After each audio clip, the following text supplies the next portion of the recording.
Olá, seja muito bem-vindo ao podcast do Violino Didático. Eu sou o Jean de Oliveira e no episódio de hoje eu tenho um prazer inenarrável de receber um dos músicos mais versáteis dos quais eu já ouvi falar, o Alas Pena. Tudo bem com a vossa pessoa? Tudo ótimo. Muito obrigado por aceitar nosso convite. Não, prazer estar aqui com vocês. Como foi a viagem até Cotia, cara? Não, foi tranquilo, eu tava aqui perto. Hoje foi bem tranquilo. Não pegou trânsito? Não peguei trânsito. Nessa direção, não. Mas pra voltar, com certeza. Você tava onde hoje? Eu tava aqui do Previdência, aqui perto. Ah, ok. Maravilha. E pro pessoal que não teve o prazer de te conhecer ainda, nesse exato momento, quais são as suas atividades musicais? Bom, no exato momento, eu sou maestro assistente do maestro João Carlos Martins, na Baquiana Filarmônica SESI de São Paulo. Mas originalmente eu sou violista. Uhum. Tá? Eu sou maestro agora, mas eu sou violista. E né? a viola... Mas tem viola na orquestra? Tem viola na orquestra, por incrível que pareça. Né? Mas não é aquela viola caipira? Não é essa viola caipira, não. Tá, okay. É um violino grandão. Perdido ali. Cara, muito obrigado por topar. Lembrando que temos episódios novos toda segunda, quarta e sexta, às 10 horas e 43 minutos da manhã. Cara, você falou que é maestro assistente da Orquestra Baquiana, Orquestra SESI Baquiana Filarmônica. Baquiana Filarmônica SESI São Paulo. Nossa!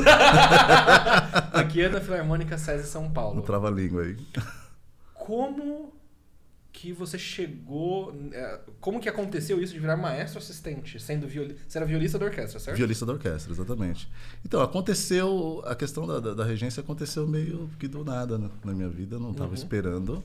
Mas é um assunto que sempre me interessou. Inclusive, durante a universidade, eu fiz alguns semestres de regência e tudo mais. E eu sempre gostei do assunto, mas ficou lá escondido ali num lugarzinho, né? Então o senhor já regia? Não, durante o meu curso de viola eu estudei.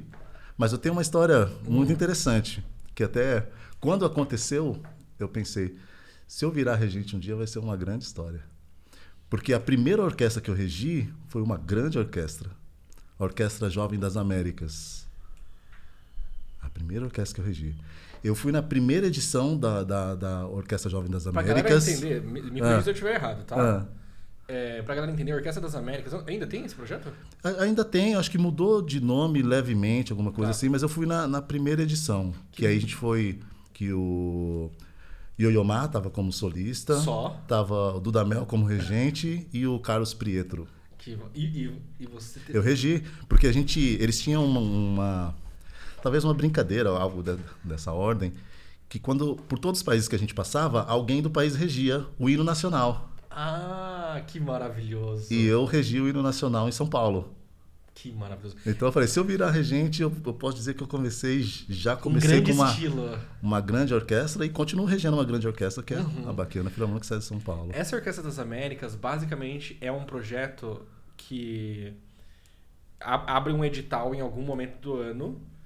Pessoas do mundo inteiro, das Américas todas se inscrevem, fazem audição online, se eu não me engano, e aí é selecionado jovens promissores das Américas para estarem na orquestra. Sim, não, foi incrível. Acho que, se eu não me engano, a gente foi para 7 países.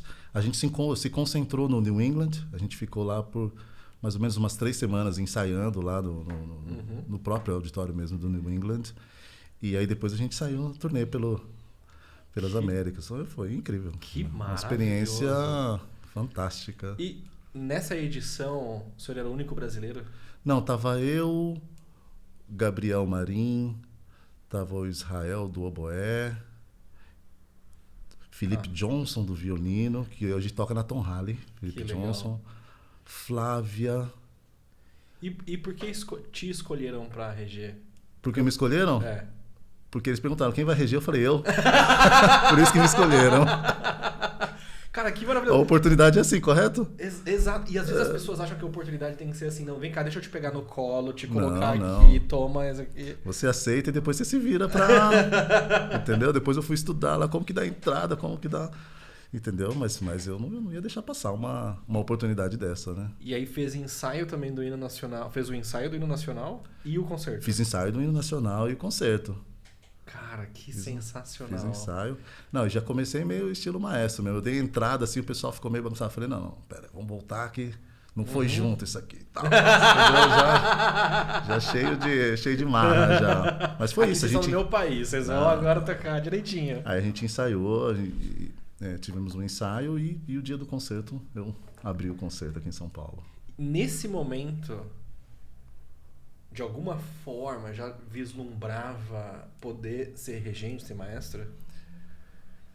Eu gostei da sensação, entendeu? Mas eu sempre achei meio complexo essa coisa da regência, porque assim, existem poucas orquestras, né? É muito difícil você ter uma oportunidade. Complexo a parte de mercado de trabalho. Com certeza, né? Então, no meu caso, voltando, né, a como aconteceu, eu tocava viola na Baquiana Filarmônica e um dia o maestro João Carlos Martins chegou no ensaio e falou, tô precisando de um assistente, né, para fazer alguns concertos, me ajudar com alguns concertos, e quem que vocês indicam?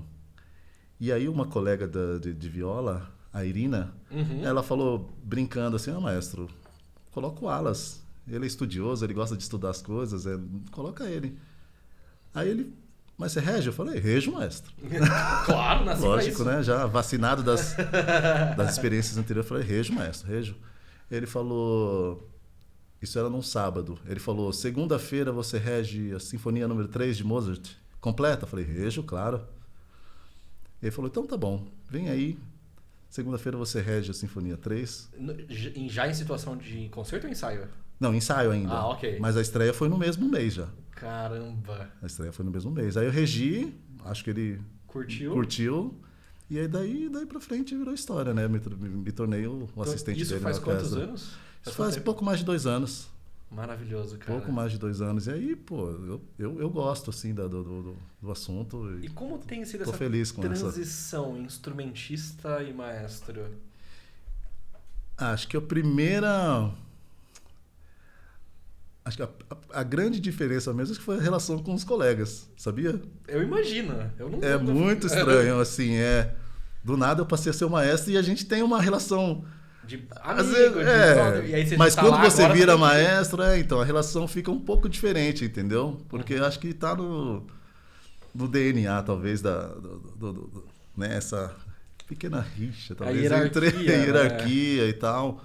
Mas, assim, eu falo isso, é muito pouco, né? Que o pessoal da Baquiana é incrível, todo mundo me trata bem, assim, pra caramba. Mas tem uma leve diferença, assim, tem alguma coisa no ar, assim, de maestro. Pô, agora vai ficar enchendo o saco aqui pedindo as coisas e tal. Deu horário, ele não sei o quê, entendeu? Lógico que eu não passo do horário, entendeu? Mas, por exemplo, é interessante algumas coisas, né? Você tá do outro lado. Então, por exemplo, passagem de som, né? O músico quer fazer 2 notinhas e... acabou. Entendeu? Só que eu preciso fazer algumas coisas que demandam um pouquinho mais de tempo. Sem passar do tempo. Não estou falando nem de passar do tempo. Mas né, para segurança, para garantia de uma boa apresentação. Por exemplo, a gente faz... Né, a Baquiana Filarmônica tem a parceria com o SESI. Então a gente faz bastante concerto no SESI. E os concertos geralmente têm uma grande estrutura, sabe? Coisa grande. Então eu preciso garantir que vai ser um grande concerto. Tem uma responsabilidade. Quem estiver me ouvindo aí da orquestra, eu preciso garantir que vai ser um grande concerto. Por quê? Eu represento, né, quando eu estou ali regendo, eu represento o maestro João Carlos Martins, eu represento a Baquiana Filarmônica, represento o SESI, represento os músicos. Então, eu preciso garantir que vai ser um grande concerto. Então, eu preciso, às vezes, de um tempinho, coisa, por exemplo, que todo mundo já toca bem, eu sei que todo mundo toca bem, né? Mas precisa passar o som, precisa passar a luz, né? Você precisa ver... Né, se alguma coisa vai dar errado, que dê errado na passagem. É como um gerente de uma empresa normal. O cara ele tem que garantir que o que precisa ser feito vai ser feito. Tem que garantir. Né? Mesmo que cada um individualmente faça o seu trabalho. Porque se não sair, a culpa é do maestro. Ou do gerente, exatamente. Ou do gerente, exatamente. Então, acho que algumas coisas assim você fica do outro lado da moeda, assim, você fala, nossa, é assim que os maestros se sentiam, entendeu? Nossa, agora eu entendo, né? Nunca mais vou reclamar de tal coisa. E, cara, como Você é violista, você iniciou na viola direto? Eu iniciei no violino, mas muito pouco. Muito pouco. Não, né, como diz a brincadeira, não deu nem tempo de dar errado no violino. Eu só realmente iniciei assim na igreja, sabe? Toquei por talvez 2 anos, sei lá, alguma coisa assim. Mas isso tudo na igreja, então nem tinha nada de profissional assim. Até que um dia eu vi um amigo meu tocando viola. Eu nem sabia o que era viola, pra você ver. Caramba. Que eu tava realmente assim... Tem muita gente que inicia no violino e não faz ideia do que é viola. Eu tocar viola, nunca tinha visto uma viola. Eu falei, nossa, que instrumento bonito. Gostei da corda dó, claro. Eu falei, nossa, que instrumento bonito. E aí, na cara dura mesmo, copiei meu amigo e mudei pra viola, acho que 2 meses depois, alguma coisa assim. Isso ainda na igreja? Isso ainda na igreja. Mas aí quando eu mudei pra viola, já comecei a achar... assim, música interessante, comecei a procurar algumas coisas. Aí eu fui pro Conservatório Villa-Lobos de Osasco. Ok. Conservatório Villa-Lobos de Osasco. Estudei lá por um tempo. Aí, depois disso... E originalmente o senhor é de Osasco? Eu sou de Osasco. Ah, ok. Sou de Osasco. E aí eu estudei nesse conservatório por um tempo ali. Depois eu fui para a antiga ULM. Estudei na ULM também. Aquele crachá cordão roxo, crachá laranja. Estudei na ULM. Hoje é a EMESP, né? Mas eu estudei na ULM. Na época com Enaldo, fazia aula em grupo. Ah, ok. Fazia aula em grupo. Depois, deixa eu ver... Estudei com o Nelson Rios também. Como você ficou sabendo da ULM? Como eu fiquei sabendo da ULM? Deixa eu ver, como eu fiquei sabendo da ULM? Agora você me pegou, hein? Deixa eu pensar, quem que... Talvez esse amigo meu de viola. Ele já estava mais informado. Mas eu falei do Enaldo e do Nelson Rios, mas eu estudei violino com eles ainda. Agora eu tô falando minha história aqui, eu tô... Deixa eu relembrar. Que eu acho que, na verdade, eu comecei na igreja por um tempo, aí depois eu estudei um pouco no Conservatório de Osasco, aí fui para a ULM um pouquinho, e quando eu estava na ULM eu estudei violino ainda. Acho que foi depois disso que eu mudei para viola. Então acho que devo ter tocado violino talvez quase 3 anos, não sei. Mas estudando na ULM, assim, nas escolas mais direcionadas assim para, né, e a ULM, profissionalismo, acho que talvez você ficou sabendo pouco em Osasco. Acho que desse mesmo amigo que toca viola, talvez alguma coisa assim. Ele era mais antenado assim, né? Eu já sabia que ele era viola até. Porque eu sempre pergunto isso, né, como a pessoa ficou sabendo da escola, porque para quem está iniciando aqui em São Paulo, no Brasil inteiro, na verdade, nas igrejas, todas elas, na congregação, na assembleia, na igreja adventista, nem sempre tem ou nos projetos sociais, nem sempre tem um link de alguém que conhece essas escolas. Então, se a pessoa não vai pesquisar, ela não... Não. Acho que, claro, hoje a informação está muito mais fácil, né? Tá mais fácil saber das coisas. Mas na época era meio vai falando, não sei o quê, e de repente, você tá na ULM, né? E sem nem saber ainda o tamanho que é, na verdade. Não, lugar, sem nem né? saber. Na verdade... Eu comecei a tocar e foi indo assim, sem saber o tamanho das coisas. Né? Assim, eu fui meio que virando profissional, estudando sério, sem meio saber. Porque eu sou o primeiro da minha família a tocar em orquestra, assim, tocar tocar um instrumento, né? Desse universo, digamos assim. Mas na minha família a gente tem bastante músicos, né? Meu pai, meus tios. Os seus pais tocam o quê, seus tios? Meu pai toca violão e canta. Meu tio toca violão também, cavaquinho. Meu pai também toca cavaquinho. Meus tios também tocam. Outros tios faziam música sertaneja. Eu tocava cavaquinho também. E tem um outro violinista na sua família, né? Tem. Um grande violinista. Violinista maravilhoso que já Renatinho Pereira. Renatinho Pereira. Ele é o camaleão aí, ele, né, faz... E ele disse que começou por sua causa. Começou por minha causa. Que responsa, hein? Pois é. Que responsa. Não, o Renato é um grande violinista, tanto no popular quanto no erudito. Ele... Então, o seu background familiar era de música popular? Música popular, totalmente. Como eu falei, eu tocava cavaquinho. Né? Tinha um grupo... Antes do violino? Antes do violino? Antes do violino. Tocava cavaquinho. Minha musicalização infantil, né, foi no cavaquinho, no pandeiro. Foi no cavaquinho. Exatamente, no samba. Eu tocava quando criança. A gente tinha um grupo com os primos, assim, sabe? Tudo pequenininho. Eu tocava cavaquinho, bem Que novinho. Maravilhoso. Então, Tem registros disso? não tenho registros, mas estão. Aqui Tem e aqui. né? Talvez em algum momento você vai poder colocar na inteligência artificial as fotos de vocês, põe essa galera tocando cavaquinha, exatamente. tocando samba. Exatamente. Vamos reviver o nosso grupo. Cara, que maravilhoso. E quando que te clicou, tá, talvez eu queira trabalhar com isso aqui. Eu acho que talvez quando eu entrei na Estadualzinha, eu acho. Estadualzinha acho que era um marco, assim, na época, né? Você entrar na Estadualzinha, ali na época do João Maurício Galindo, né? Marquete também, né? Acho que, na verdade, eles trabalhavam meio que juntos. Ali foi um marco, assim. Eu falei, nossa, interessante isso aqui, tô gostando. Porque ali foi quando eu comecei a ganhar meu primeiro dinheiro, né? Uhum. Não era assim, nossa, que dinheiro, né? Mas já era um dinheiro, assim, que, sabe... Para um adolescente. Já era, né? Ainda mais, assim, sei lá, para quem tinha origem mais simples, assim, você ganha dinheiro e eu falei, não, interessante isso aqui. Tem mais dinheiro aqui, tem mais dinheiro nesse meio, entendeu? Teve um momento que eu tocava em 2 orquestras jovens, em Guarulhos e em Atibaia. Eles não falavam que era uma orquestra jovem, mas na prática era uma orquestra jovem. E quando eu juntava a bolsa dos 2 lugares, eu já ganhava mais do que os adultos da minha família. Sim. Então, assim... E aí você já começa a ver diferente as coisas. Diferente, com certeza. Opa. Eu até conto pro pessoal que, como eu tocava, né, novinho, eu tocava na estadualzinha já, e aí começa a aparecer uns cachezinhos, então você começa a ganhar um dinheirinho, né? Então, no meu bairro, tinha umas coisas ali que eu tive primeiro, entendeu? Uhum. Então era engraçado, cara. Por exemplo, Como o pessoal ia jogar... exatamente. O pessoal ia jogar videogame lá em casa.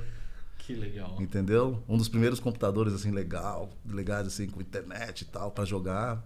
O pessoal ia lá em casa, entendeu? Minha casa sempre foi meio que uma central, entendeu? A gente pode falar de qualquer coisa mesmo, Sim, né? claro. Eu lembro que teve uma vez que eu comprei uma mesa de tênis, de ping-pong, né? Uhum. Tênis de mesa. Cara, minha casa parecia Olimpíada. A gente abria a garagem lá, vinha gente da rua de cima, da rua de baixo, fazia campeonato. É incrível, cara. Tudo isso, você vê que um dinheirinho não era muito, mas um pouquinho ali já fazia alegria de muita gente, entendeu? É você sair, para algumas pessoas, tocar começar a tocar em orquestra, pra mim foi assim, pelo que eu tô vendo pra você também, você sai da linha da sobrevivência. Sim. Tipo, agora eu consigo ir no cinema, agora eu consigo comprar um negócio pra mim. Exatamente. Não é só mais comer, me transportar e vestir, né? Perdão. Morar, sei lá. Eu consigo um negocinho a mais. Sim, claro. Ainda mais adolescente que eu, pelo menos, na casa eu fui criado com meus avós, eu não pagava aluguel, não pagava outras coisas. Então o dinheiro era pra outras coisas. Não, acho que uma coisa que eu não posso esquecer de falar, até que eu lembrei, eu toquei também na Orquestra Britten. Orquestra Britten, essa não sei qual é. Orquestra Britten, como o maestro Nelson Gama, que é pai do Davi Nadilson. Gama. E o Nadilson? Irmão do Nadilson. Ah, ok. Então não posso esquecer, porque ali foi um momento também muito importante. Foi a minha... Eu lembro que foi a minha primeira, com essa orquestra, foi a minha primeira viagem de avião, cara. Você estava falando dessa questão de sair de certas condições. Foi a minha primeira viagem de avião. Fui para o Mato Grosso. Entendeu? Nossa, tocar com orquestra. Nossa, Então, realmente, a música me trouxe grandes oportunidades. Isso é só o começo, a gente só está no começo. Pois é. Isso é muito doido. A gente tem essa... A gente não, mas às vezes quem está vendo uma orquestra tocar tem essa visão da música clássica / erudita elitizada. E de fato, dependendo da orquestra, dependendo do ambiente, é um tipo de entretenimento para essas pessoas. Sim. Porém, entretanto, todavia, quem está tocando, a maioria é emergente. Sim. Ou está em emergência. Ou está em né? emergência. Então, assim, é gente que veio, às vezes, do nada, Sim. e a música foi a forma pela qual a pessoa ascendeu socialmente. Com certeza. Isso é muito doido. Então, Gente, desculpa, tô Não, meio... tudo bem. Eu vou... Professora Amanda. Cara, eu vou pegar água pra você. Não, mas tá... Eu vou deixar gravando. Conta... Você teve um período que não só trabalhava com música, mas trabalhou com outras coisas também. Com outras coisas. Ó, vou deixar você contando pra galera, eu vou lá rapidinho pegar com você. Ó, não olhem pra cá, gente. Qual que é a câmera? Aqui, né? Isso. Tá. Não, então, a gente estava conversando aqui antes, é que em determinado momento, talvez eu tenha ficado um pouco desiludido com a música, e eu fui fazer outras coisas, gente. Eu tive uma produtora de vídeo, né? Fiz muitas gravações aqui em São Paulo. Depois eu tive também um restaurante, imagina isso. Eu tive um restaurante, dor de cabeça, não recomendo para ninguém. Mas, com o passar do tempo, eu senti que meu negócio era fazer música mesmo. Não teve jeito, tive que voltar. Deu uns 5 minutos ali, fechei tudo que eu tinha e falei, não, vou voltar para música. Porque é o que eu sempre quis fazer mesmo, não tem jeito. Né? Eu acho que, como eu falei, tive algumas desilusões artísticas, assim, né, que eu acho que aí talvez seja pessoal, eu acho que nem sempre as coisas são justas, mas em nenhuma área, em nenhum lugar do mundo as coisas são justas, né? Claro, não precisa falar com tantos detalhes ou com muitos detalhes. O que te desiludiu nesse momento? Eu acho que, por exemplo, acho que principalmente isso que a gente está falando, dessa ascensão, né? Eu, infelizmente, acreditava que meritocracia de fato existia. E ela existe até a página 2. Ela existe até um certo lugar, entendeu? Então, por exemplo, eu acho que no meu caso, enquanto eu era um estudante, né, tocava bem, estava ali, né, colhendo a informação das pessoas, sempre talvez numa posição de aluno, eu sentia que ela funcionava melhor. Mas a partir do momento que eu me tornei um profissional, né, do mesmo nível da galera top, digamos assim, aí eu senti que a meritocracia começou a sumir, entendeu? E aí para mim foi um choque, assim, porque eu não entendia que, por exemplo, para conseguir determinadas coisas, a política era mais importante do que a meritocracia. Então, né, como eu sou o primeiro da minha família a fazer até muitas coisas, eu não tive um ensinamento assim de falar, olha, quando chegar aqui, você vai encontrar uma barreira, tá? Aí você vai ter que, né, se contornar, entendeu? Fazer algumas coisas, você vai ter que se comportar de tal maneira para poder avançar. Então, quando eu cheguei nessa barreira, eu não soube como romper lá. Aí eu resolvi, falei, não, vou dar um tempo nisso aqui. Gosto muito, mas vou fazer outras coisas, entendeu? Mas é interessante isso. Eu tive a mesma sensação, assim, quando você é mais novo, não, nem a questão de ser novo, na verdade, quando você está iniciando em uma coisa, sim. Você começa a conseguir as coisas porque você está aprendendo a fazer as coisas e tudo mais, e chega num certo ponto que às vezes a gente se sente até mais capacitado do que as pessoas que estão de fato fazendo aquilo. Claro. Às vezes acontece. Claro. Porém, você não consegue. Você não consegue. Então, hoje em dia, eu estou em paz com isso, sabe? Assim, agora eu entendo como funcionam as coisas, de fato. Exato. Mas quando você não sabe, mas olha aqui, né? Olha aqui. Eu sei fazer. Eu sei fazer, pô. Você fazer melhor. Entendeu? Mas aí, é complicado.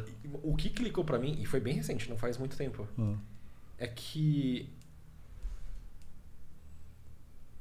você não precisa ser um sniper de elite para ser contratado para ser guardinha. Não, talvez seja mais do que... Exatamente. Às vezes é justamente por isso que eu não quero você. Exatamente. Até porque, por exemplo, não é todo mundo que está preparado para estar ao lado de gente competente, sinceramente. Né? Então, assim, porque eu acho que intimida, né? De certa forma. Se você não está preparado de verdade, entendeu? Né? Acho que gente competente traz à tona, às vezes, alguns problemas seus. Inseguranças, entendeu? E não só isso, porque tem esse lado, que é um bom lado até, mas tem um outro lado que é ninguém tá preparado para estar do lado de alguém super competente e ruim de conviver. Não, sim, também, com certeza. O cara fica o tempo todo, de alguma forma, esfregando na sua cara que você é ruim. Sim, com certeza. Não, isso aí é um problema... É um problema... Não muito raro. Não muito raro. Não muito raro.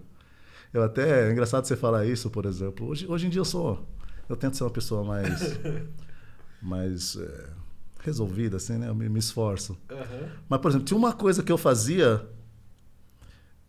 eu sempre gostei de tocar. Então, eu era o cara que ficava tocando no intervalo. Viola? Viola. Pô, aí raro. o pessoal ficava raro da vida. Então, eu sou esse cara, entendeu?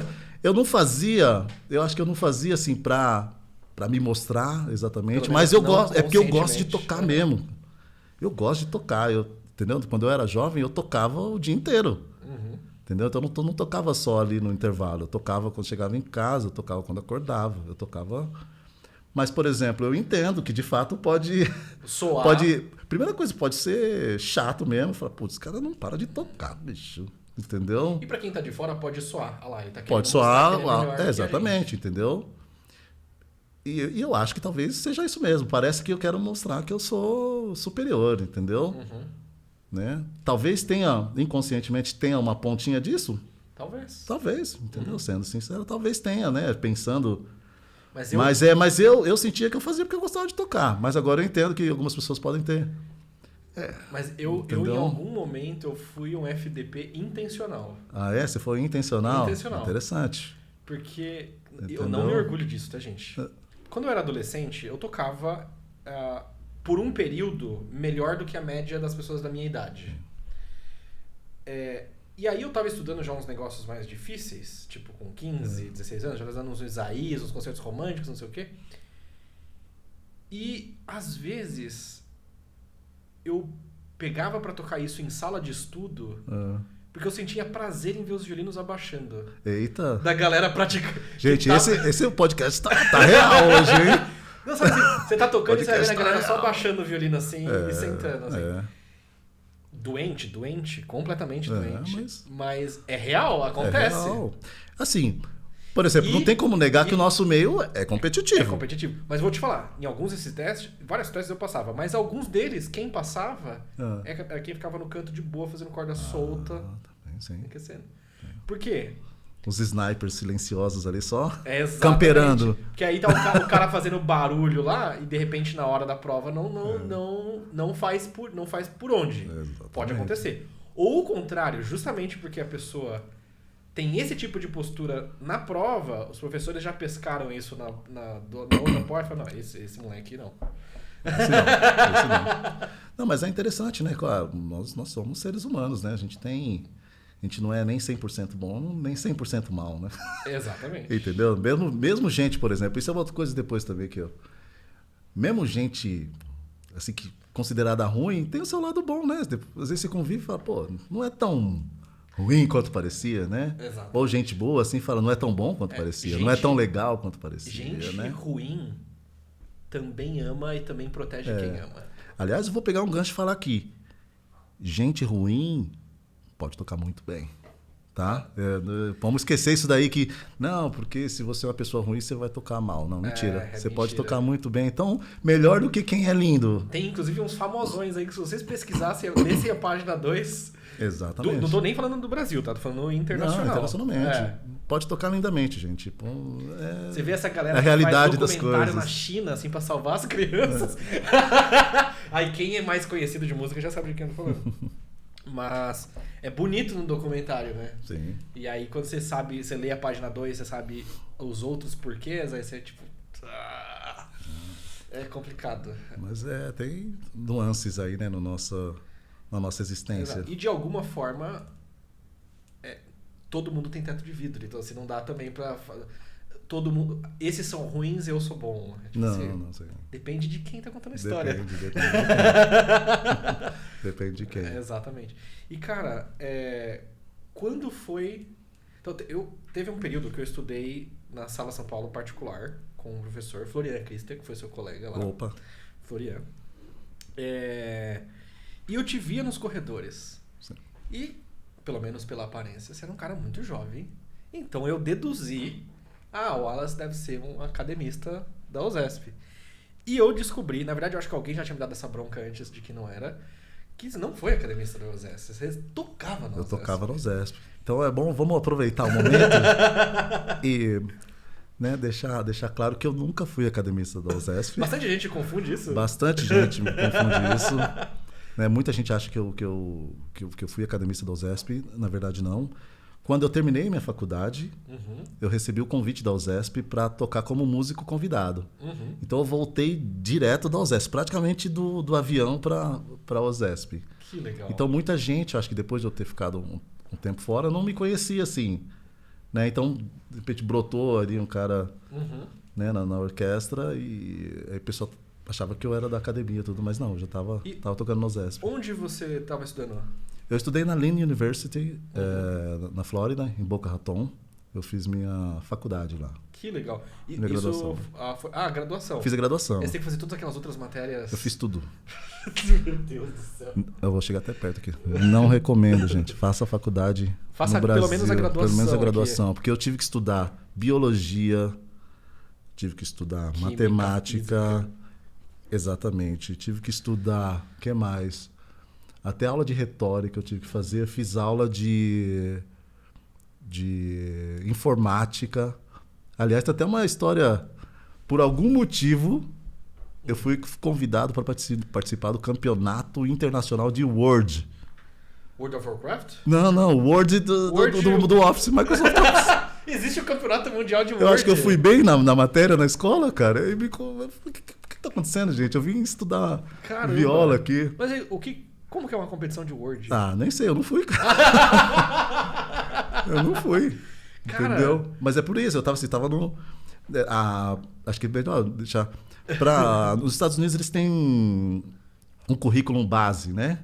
Que serve para diversos cursos. Então, mesmo fazendo música, você tem que fazer esse currículo base. Que entendeu? É basicamente, para a galera entender, o que nós temos de colegial aqui, primeiro, segundo, terceiro ano do ensino médio, até onde eu sei, nos Estados Unidos esse colegial ele é meio que técnico, então não tem essas matérias que a gente tem aqui. Tem, por exemplo, se o meu eu tô indo pro esporte, então eu vou fazer as matérias que estão mais vinculadas com o esporte. Se eu tô indo pra música, eu vou fazer as matérias que estão mais vinculadas com música. Se você mora nos Estados Unidos e puder explicar melhor, você pode colocar aí nos comentários. Mas é mais ou menos assim. Então, quando a pessoa entra no college, lá, que seria a graduação, tem que fazer essas matérias que pra gente aqui é no primeiro, segundo e terceiro ano do ensino médio. Biologia, cara. Biologia. E geografia lá era só coisa americana? Geografia era só coisa americana? Ou nem tinha geografia? Não, eu tive geografia também. Mas que tinha um pouco de geopolítica também, entendeu? Não era só americano mesmo. Entendi. Lá o pessoal aprendia que a América era um continente. Não era só o país deles, né? Exato. E como o senhor chegou até a Flórida para estudar? Então, em 2003, eu ganhei o prêmio Eleazar de Carvalho, a famosa bolsa de campus, né? Então, em 2003, eu ganhei essa bolsa. E com o dinheiro da bolsa, eu poderia estudar em qualquer lugar do mundo que eu quisesse, né? Com o dinheiro da bolsa. E aí, eu fui para essa universidade, né? Porque na USESP tinha uma violista canadense, Laura Wilcox, que era uma grande violista, assim. E ela, depois que ela saiu da USESP, ela foi para essa universidade. E ela me convidou para estudar lá com ela, entendeu? Aí, com a grana da bolsa de campus, eu consegui ir lá estudar. E como estava seu inglês? Então, essa história agora... Vamos lá, gente. História triste agora. O inglês não existia, cara. O inglês não existia. E aí, o que aconteceu? A universidade, ela falou o seguinte, a gente vai abrir uma exceção para você. Você vai vir para cá. O primeiro semestre, que na verdade são uns 4 meses, né? Alguma coisa dessa... Primeiro semestre, você vai só estudar as matérias de música e você vai estudar inglês aqui na universidade e você tem que passar no TOEFL, senão você volta pro Brasil. Falei, eita. Então, assim, eu fui para lá com inglês 0. Em 4 meses eu tive que aprender e passar. E passei. Entendeu? Não recomendo, assim, eu posso falar que eu sofri muito para conseguir sair do 0, assim, do inglês para passar na prova em 4 meses. Tive que realmente viver a língua, assim, quando não estava né? Realmente, meu dia era inglês e viola. E música de câmara, sabe? As coisas assim. Qual foi a sua estratégia para aprender inglês assim? Então, eu fiz um curso dentro da universidade. Então, eu tinha um curso ali que era... Se eu não me engano, era diário até. Um curso bem intensivo. E aí eu tinha um amigo, eu fiz um grande amigo lá, que era romeno, na verdade. Ok. E aí ele resolveu me ajudar, cara. Então, assim, quando eu não estava tocando viola, eu estava estudando inglês. E quando não estava nenhum desses dois, eu estava conversando com ele. Ele me corrigia em inglês, me corrigia, explicava e tal, não sei o quê. E era... É interessante até falar que ele jogava bilhar, né? E aí ele era bom pra caramba. E aí, como eu andava com ele, eu acabei ficando bom, cara, do negócio, entendeu? Porque ele me ensinava inglês e eu tinha que ficar jogando com ele pra aprender. E aí foi engraçado que teve um grande campeonato lá na universidade. Ele ficou em primeiro, eu fiquei em segundo. Que da hora! De tanto assim que nós ficamos amigos, né? Cara, e aí, 4 meses comendo inglês? 4 meses, cara. Fiz a prova, passei, nem Tava acreditei. confiante quando foi fazer a prova? Cara, eu tava esperançoso. Ok. Entendeu? Preparado e esperançoso, entendeu? Confiante, não sei se confiante, porque foi muito pouco tempo. Muito pouco tempo. E é numa época, gente... Entendeu? Isso foi em 2004, mais ou menos? Isso foi em 2004. Não existia YouTube. Não é que não tinha vídeos no YouTube. Não existia. Não existia o YouTube. Não existia. Não existia Duolingo. Nada. Era livro e aulas e se virar. Exatamente. Então, assim, eu acho que foi interessante também, né, assim, eu poder, apesar de ter sofrido, né, nesse período, mas eu também entendi que eu posso fazer as coisas, assim, né, se eu coloco minha mente... E pra sua família? Pô, o Wallace foi para os Estados Unidos, como foi isso? Ah, cara, ninguém acredita, né, assim, imagina, eu fui... Eu acho não, né, da minha família eu fui o primeiro a se formar, cara. Uma estatística triste, mas entendeu? E nos Estados Unidos. Já com as já peito, cheguei, entendeu? Deve ser chato pros próximos. Falar, tá vendo seu primo? Olha seu primo. Você é esse primo? Ah lá, porque o seu primo foi estudar música. Porque o seu primo. Porque o seu primo. Eu não consigo. O seu primo, entendeu? Mas cara, assim, foi acho que essa é a parte da história aí, né, de como aconteceu toda essa coisa nos Estados Unidos. E esse convite para vir fazer parte da temporada OSESP, como que aconteceu isso? Como que te conhecia? Bom, a professora tocava lá. Não, sim, claro. Mas assim, claro, antes de sair do Brasil, eu fiz bastante coisa aqui, né? Inclusive, antes... Quando eu era novinho, assim, eu fiz cachê na USESP. Quando eu era novinho, assim, de viola. Caramba. Até, cara. Nossa, impressionante. Eu lembro, assim, Requiem de Verdi. Caramba, eu lembro que foi, então, antes de ir para os Estados Unidos, assim, eu já tinha feito cachê na USESP. E aí, então, assim, o pessoal me conhecia, né? O Peter me conhecia, o Horácio, o pessoal do naipe. Então, acho que foi natural, assim, né? O pessoal viu que eu tinha me formado. E acho que também teve... Acho que na época muita gente ficou sabendo, mas eu fui premiado num grande concurso de viola, né, na época. Né, o Lionel Turtis International Viola Competition. Nossa, e agora que tá me caindo a ficha, que eu estou do lado... Não tem nada a ver com o que a gente tá falando. Mas agora que me caiu a ficha, que... Foi você que escreveu aquele tratado de vibrato, né? Lógico. Cara, eu lembro de ter lido isso e eu acho... A minha sensação na época foi, eu acho que a minha sensação ainda hoje é que não existe nada melhor do que o seu livro sobre vibrato. Obrigado. Agora que me caiu a ficha, estamos assim, trabalhando no assunto.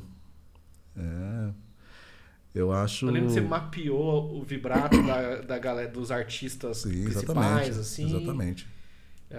Escreveu exercícios, escreveu... A teoria. Sim. Porque... eu vou fazer uma coisa aqui antes que eu esqueça, claro. Tá? Eu preciso deixar um grande agradecimento aqui pro professor Emerson Viag. Porque, cara, o Emerson na minha vida foi um grande presente, entendeu? Assim... Ele chegou no Brasil, assim, né? Chegou. Aí todo mundo falou, chegou um grande violista no Brasil, tal, não sei o quê. Aí eu falei, pô, preciso conhecer o cara, entendeu?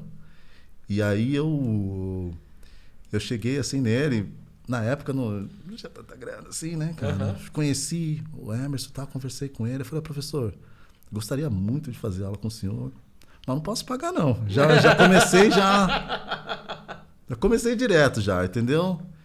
E ele me acolheu assim de uma forma impressionante, sabe? Eu toquei para ele, eu tinha uma viola bem simplesinha assim. Aí o que eu tinha? Pera, deixa eu pensar aqui. Que eu lembro que ele me deu não, mas eu já volto aí, que eu preciso falar do Emerson, cara, porque ele realmente foi incrível. Ah, eu lembrei, eu tinha uma viola, total. Eu tinha uma viola bem simplesinha que eu falei, professor, eu tô pensando em fazer uma reforma nessa viola aqui. Aí ele falou, essa viola é muito simplesinha, faz o seguinte, pega o dinheiro e vem fazer um festival aqui comigo. Eu fui fazer um festival com ele, aí a gente, né, se deu bem, assim, e aí daí pra frente ele virou meu professor, entrei na Unesp. Então antes de virar aluno dele de fato, ele falou, vem fazer aula comigo no festival. Vem fazer aula comigo, que ele falou, vamos conhecer, né? Deixa eu ver se eu vou investir também, né? Exato. Né? Não vai ficar investindo em qualquer pessoa, né? Espero, acho que eu convenci, acho que eu convenci o Emerson. E aí foi isso, cara, fiz aula com ele no festival, a gente se deu bem, assim, aí estudei um pouquinho em particular com ele e depois eu entrei na Unesp. Antes de ir embora, eu estava na Unesp. Eu tinha passado na Unesp. Fiquei 1 ano e pouco na Unesp. Aí fui para os Estados Unidos e comecei do zero. Mas isso porque tinha uma pressa de usar a bolsa do Eliazar de Carvalho? Um limite de tempo? Ninguém me falou exatamente o limite de tempo, mas eu já tô com dinheiro, vamos embora, né? Entendi. Vamos embora. Mas é isso, deixa esse agradecimento aqui pro Emerson. Na época de ir para os Estados Unidos, ele me ajudou com todo o processo. Eu não sabia de nada como fazia, ele me ajudou com as papeladas, com as cartas. Deu para entender, né, gente? O Emerson realmente foi uma pessoa incrível. Então, muito obrigado, Emerson. Voltando ao vibrato agora, certo? Meu professor nos Estados Unidos era incrível. Assim, ele era, além de grande violista, ele era um grande pianista. Uma pessoa extremamente inteligente. E aí um dia, eu estava tocando algo no repertório que tinha umas cordas duplas assim que eu estava com um pouquinho de dificuldade.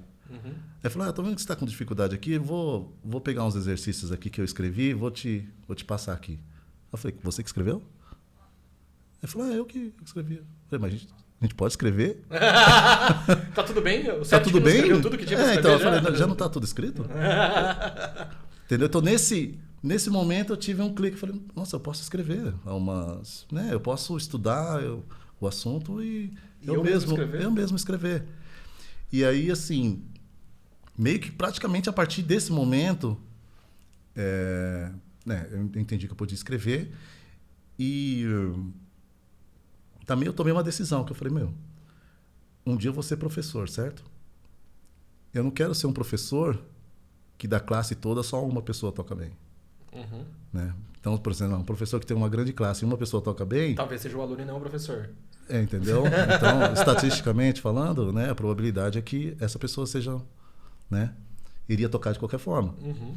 Então, assim, eu falei, eu vou estudar, só que aí eu já comecei no nível hard. Falei, eu vou estudar musicalidade, vou entender tudo que é possível, tudo que esteja dentro das minhas capacidades. Para tentar sistematizar uma coisa Para que tentar não é sistematizar a musicalidade. Então, assim, meu estudo, há mais de 15 anos, eu estudo musicalidade a sério, transformando em física, matemática, em números, né? Eu até brinco, assim, mas... 5 vibratos por tempo. Exatamente. Sucesso. Exato, maravilhoso. Você pode estar nervoso, entendeu? Você pode estar em frangalhos no palco ali, tremendo, conta até 5. Vai dar certo. Né? Então, aí eu comecei a sistematizar a musicalidade como um todo. Né? E aí passa por mudança de posição, mudança de dedo, mudança de corda, vibrato, né? Então, tudo tem uma questão que dá para resolver matematicamente.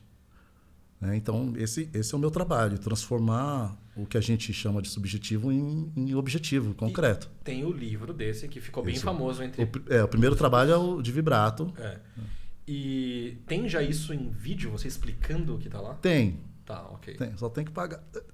Mas tem, sim, tem no meu onde site. tá? No meu site. Ok. Quanto wallacepena.com. Quanto custa? Agora tá com a promoção lá, $50. Então, é agora. Tá em português ou em inglês? Tá em inglês. Então, se você tem legendado em português? Ainda não, cara. Mas vai ter. Como é o site? wallacepena.com. wallacepena.com, se você quiser falar inglês. Uma música é universal, ele vai mostrar, você vai ver. Super vale a pena. O livro também tem disponível, né? Pra comprar O livro tem na Amazon. Uhum. Na Amazon, né? Que eu publiquei pela Amazon. Como que a pessoa acha exatamente? Vibrato Mastery. É só entrar na amazon.com.br, por exemplo, e procurar por Vibrato Mastery. Eu acho, e muitas pessoas acham que vão concordar comigo, é o melhor material que existe de vibrato no mundo. Assim, vai, só confia, vai. Agora é interessante você falar isso, que como é um trabalho novo, por exemplo, eu tenho poucos reviews na Amazon, mas são tudo apocalíptico, entendeu? É interessante isso, porque... De bom? Não, de ruim. Sério? De ruim, cara. De ruim. É interessante isso. Porque acontece... eu acho que por ser um trabalho novo, ele tem uma certa resistência. Né? Inclusive, eu apresentei para algumas pessoas, tem uma certa resistência justamente em relação a meio que quantificar a arte. Tem muita gente que não gosta dessa ideia de transformar a arte em números, em coisa mais... Mas eu vou dizer que... Entendeu? Você é o autor, você pode me corrigir. Claro. Eu não sinto que é exatamente essa a ideia principal. Claro que não. Claro que não. A ideia principal de um livro, de um método, como um todo, na verdade, eu acho que da maioria deles, é dar norte pra quem tá perdido. Dar norte pra quem tá perdido. Ou pra quem quer, não necessariamente tá perdido, mas eu quero entender isso de um outro ângulo. Exatamente. Deixa eu ver que ângulo que o Wallace escreveu. Mas eu acho que isso é da internet, porque certo? nem todo mundo é naturalmente Exatamente. musical. Aí você matou. Eu escrevo para quem não é naturalmente musical, mas quer tocar muito bem, certo? E para quem tá ouvindo soar naturalmente musical. Exatamente. Então o que acontece? Esse naturalmente musical é possível quantificar, entendeu? Então, por exemplo, os trabalhos de vibrato que eu escrevi. Quem segue o que está escrito no meu trabalho vai ter o vibrato tão bonito igual ao solista que você tanto gosta, entendeu? Então, algumas coisas, por exemplo, de cara eu já falo para as pessoas.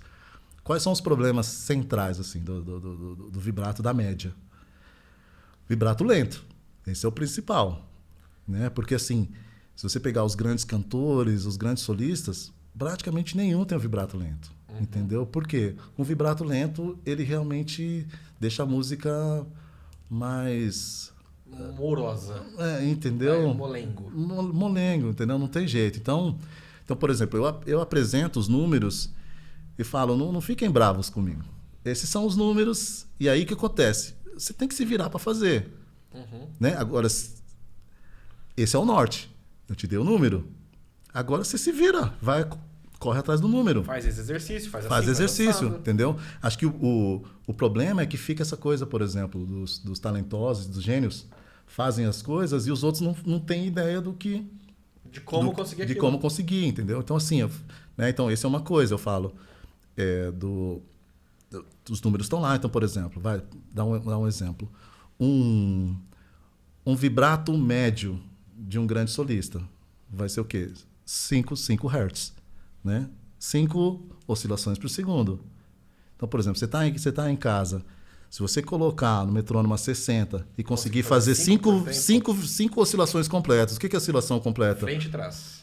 Você começa aqui, quando você voltar aqui é uma. Então, 1, 2, 3, 4. Não é individual, tá? Tem muita gente que estuda vibrato. Né? Você nunca vai conseguir fazer o vibrato rápido. É só pra frente. Então, 1, 2, 3, 4, 5, 1, 2, 3, 4, 5, tá? Então, por exemplo, se você consegue fazer isso, você já vai ter um vibrato que é, por exemplo, aqui em off, o vibrato que o Zuckerman mais usa, por exemplo, entendeu? 5 Hz por segundo. Ele usa muito esse vibrato. Eu gostei do jeito que você chama, 5 Hz por segundo. São 5 oscilações. São 5 oscilações, 5 oscilações por segundo, entendeu? Entendeu? Né? Eu gosto de... Eu não sou um físico, mas eu estudo muito o assunto porque eu acho que se quase tudo de musicalidade, eu acho que talvez bem próximo de tudo dá para entender através da física, né? Então aí a gente vai conversando, a gente vai entrando nos assuntos. Mas então, por exemplo, esse seria um vibrato básico. Básico para alguém que quer ter esse vibrato artístico. Exatamente. Então, assim, eu até falo... Eu falo para quem tá começando, tipo, a pessoa tá começando a aprender vibrato agora. Sim. O meu goal para todos os meus alunos é 4 batimentos por 4 vibratos por segundo, exatamente. 60. Esse é o que eu chamo de vibrato funcional. Esse é o vibrato, esse é o mínimo. É. Esse é o funcional, exatamente. Você vai soar bem. Vai soar entendeu? decente. Vai soar, né? Aí se você quer um degrau, você vai para o 5. E aí, por exemplo, 6, você já começa... necessariamente isso, gente, 5 por segundo, é na hora que você estiver praticando e estudando. Você não vai ficar na hora que tá tocando a passagem, contando se tá 5, não sei o quê. Sempre vai dar uma média. Vai dar uma média, você nunca vai estar no perfeito no segundo, entendeu? Mas na verdade nem precisa ser perfeito no segundo, você também é um norte, entendeu? Mas aí, por exemplo, você falou isso eu conto. Você conta? Eu conto totalmente. Caramba. Entendeu? Porque aí ele se transforma em algo Mas mesmo que você hoje... consegue repetir. Com certeza. Com certeza. Então, por exemplo, se eu toco uma nota longa, para eu ter um controle absoluto nunca vai ser, porque ninguém é perfeito, certo? Por exemplo, se eu tenho uma nota longa, eu conto vários grupos de 5. Mas aí eu vou fazer uma pergunta agora. Você conta até 5, porque isso é uma coisa na minha cabeça. Ou você entendeu qual é o padrão sonoro rítmico de 5? As coisas... Eu entendo, lógico, eu entendo. Mas, por exemplo, eu fico fiscalizando. Ok. Entendeu? Então, eu ouço... O padrão. Na minha cabeça, ele tem que estar organizado de uma maneira que soe... Então eu fico, né? Acho que até uma coisa que serve para outras coisas. Isso que você cantou é o padrão de 5. Não necessariamente você tá 1, 2, 3, 4, 5, 1, 2, 3, 4, 5, 1, 2, 3, 4, 5. Não contando. Mas é que você não precisa falar o número. Acho que é isso que você tá falando? Exato. Não, você não precisa falar o número. Você fala semicolcheia para um músico profissional, ele não vai pensar 1, 2, 3, 4, 1, 2, 3, 4. Não. Isso, ele tem um padrão daquele ritmo. Não, é isso mesmo, com certeza. Eu não conto 1, 2, 3, 4 segundos. Eu conto é o padrão daquele grupo. Exatamente. Então aí esse vibrato de quintina é um vibrato que até no meu livro eu escrevo, né? Se você quer ter um vibrato, 5. Ele serve para tudo, né? Então, por exemplo, aí o próximo nível 6, aí você entra no nível de solista, né? Ali, ou alguém que quer ser. Porque aí, por exemplo, sei lá, você pegar... Não que só fazer o vibrato em 6 vai fazer você ter o nível de solista. Não. Mas pelo menos uma coisa deles você pode ter. Pelo menos uma coisa deles você vai conseguir ter. Então, assim, você nesse nível... 8 por tempo, aí é o Carmelo. Você viu o vibrato do Carmelo quando ele era... Sim. Agora ele tá tentando dar uma acalmada no vibrato. Não, então, mas é isso, né? Então, justamente, você tem 5, 6, 7, 8, né? Você vai... Mas geralmente fica entre 5, 6, aí Heifetz 7. Então, por exemplo, se alguém tem curiosidade do vibrato Heifetz, septina. Entendeu? Caramba. Coloca 60, faz septina, sucesso.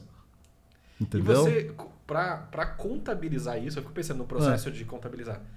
Você, tipo, no YouTube colocou no 0,25 e contou quantos... Eu contava. Eu fico contando, por isso que eu falei. Frame a frame, que foi um, que foi mas dois. Hoje em dia eu consigo ouvir, né? Eu consigo... Os padrões rítmicos. Então, né? Eu até...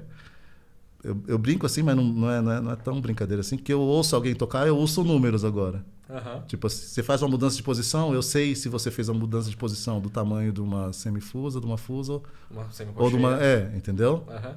Né? Então eu ouço padrões, digamos assim. Hora. Então eu ouço o vibrato de alguém, geralmente eu já consigo meio que matar o... O cara tá hackeando a Matrix da música, velho. Esse é o objetivo.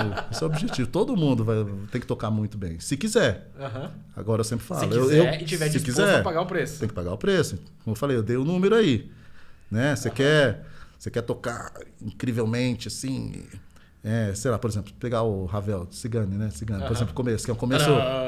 Então, por exemplo, se você não fizer no mínimo 6 oscilações por segundo, 6 Hz, sextina... não vai soar, entendeu, o suficiente para convencer o público, assim, sabe? De que é alguma coisa empolgante. Né? Então, ele realmente, né, esses vibratos, eles acabam tendo praticamente emoções atreladas, entendeu? Então, o vibrato de 4, que você falou, ele é funcional, ele soa bem, mas ele tem uma função assim de calma, controle.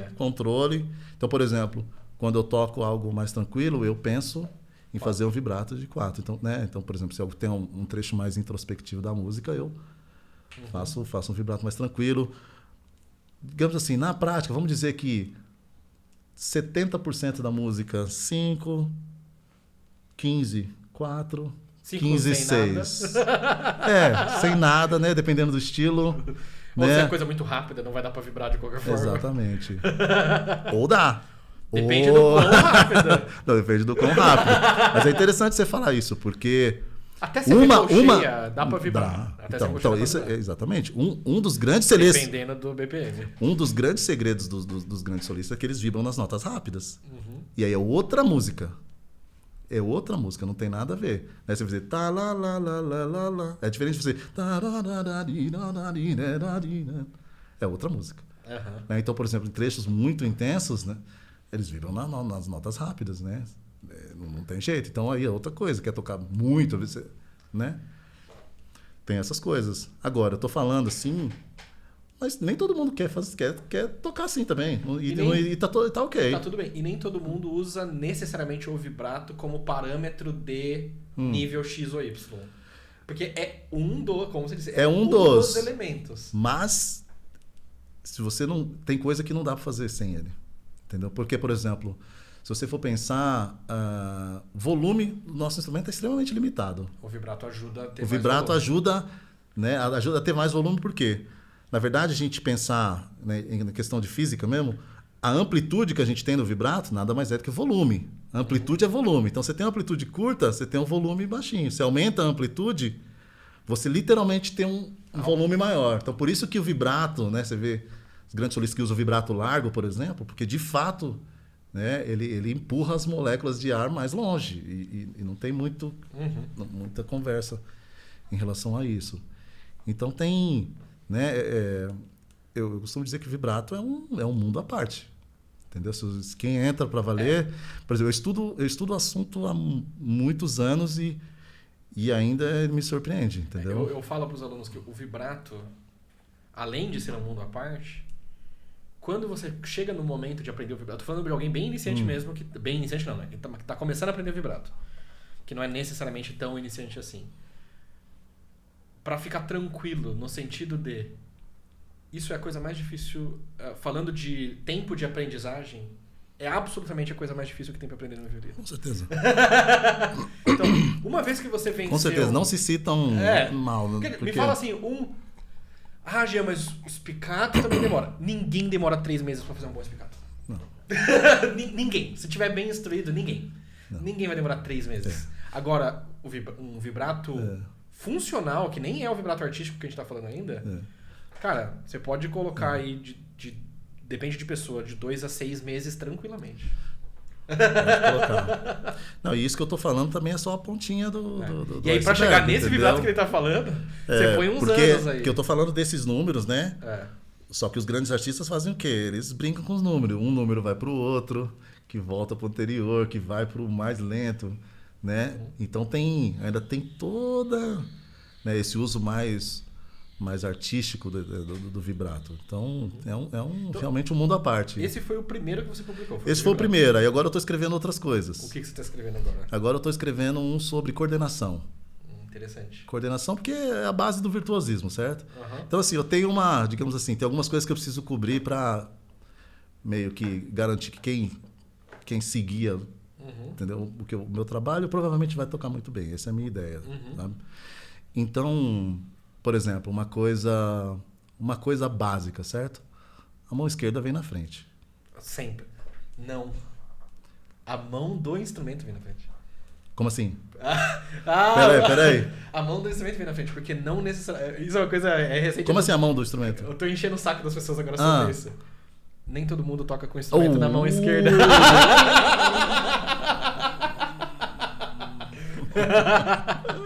Você tem... Caramba! Então, técnica de mão direita, né? Técnica de mão do arco. Nossa, fui desmascarado. Vou ser cancelado. Mas assim, eu nunca tinha parado pra pensar nisso. Não entendi. Eu tenho distonia focal, né? Então a minha mão do arco não funciona mais. Entendi. Então eu tô reaprendendo do outro lado. Então, pra mim, é técnica de mão direita, agora nesse lado, e técnica de mão esquerda aqui. Entendi. Então aí eu não tô usando mais técnica de mão esquerda ou direita. É mão do violino e mão do arco. Mão do violino. Então vamos lá. Recapitulando. A mão do violino vem antes da mão do arco. Entendeu? Por quê? Quando você, né, muda a direção do arco, a nota já está lá. Né? Se você tenta fazer ao mesmo tempo, a probabilidade de você acertar as duas coisas ao mesmo tempo é muito pequena. Né? Entendeu? Até porque, por exemplo, se você pensar no movimento, o arco está na corda. Aqui vai sempre vir antes. Né? Porque aqui você tem que baixar o dedo. Aqui você já está na corda. Essa mão vai chegar atrasada. Se você tentar fazer junto. Então a mão esquerda vem antes. A mão do... Tá tudo bem, tudo bem. A mão do violino. A mão do violino. A mão do instrumento vem antes. Né? Então isso é uma... Só que aí o que eu estou fazendo? Eu estou escrevendo um método que ele é inteiro deslocado. Para realmente ele mudar a chave no seu cérebro para entender que a mão... Com pausas no meio... Com pausas no meio. Colocar o dedo antes. Colocar o dedo antes, com pausa no meio, mas também a escrita eu escrevi de forma deslocada, porque realmente é mais... como tudo, praticamente, a maior parte das coisas está na cabeça, certo? Sim. A maior parte da coisa. Então, eu faço um trabalho que eu explico a lógica, depois eu faço um exercício para você treinar essa lógica e, né, a ideia é que no futuro você consiga, né, naturalmente fazer com que isso... Né? Então a sensação é deslocada mesmo, entendeu? É uma sensação de defasagem. Então você tá no mesmo tempo, isso é importante dizer. Você tá no mesmo tempo, sabe? Imagina, sei lá, você tem 2 carros a 120 na estrada, só que um tá um pouquinho na frente. Se eles se movem na mesma velocidade, com uma pequena defasagem, eles estão sincronizados. Eles estão sincronizados. Exatamente. Eles estão sincronizados porque eles estão na mesma velocidade. Então assim, tem essa defasagem, mas não é... Porque às vezes você fala isso, a pessoa corre com a mão do violino. Corre. Mas não é para correr, na verdade é uma defasagem contínua. Então você vai assim, entendeu? Até o fim dos tempos. E tem uma...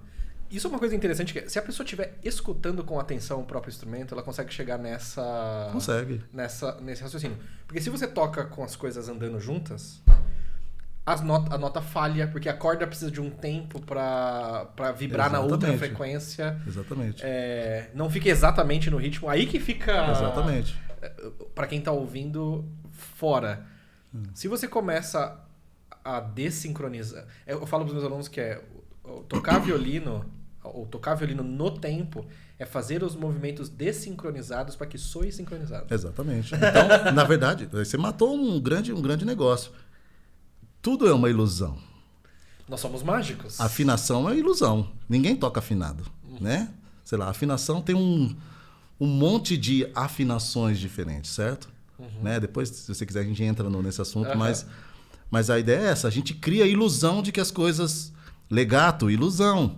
A gente tem que criar a ilusão de que não houve separação entre as notas. Mas né? houve. Entendeu? Então, assim, é mágica. Exatamente. Então, assim, é mágica. Então, acho que esse alto nível são várias mágicas, né, ao mesmo tempo ali que formam um todo. Quer ver uma outra mágica que várias mágicas que formam um todo mais mágico. Uma outra mágica que pouca gente eu vejo falando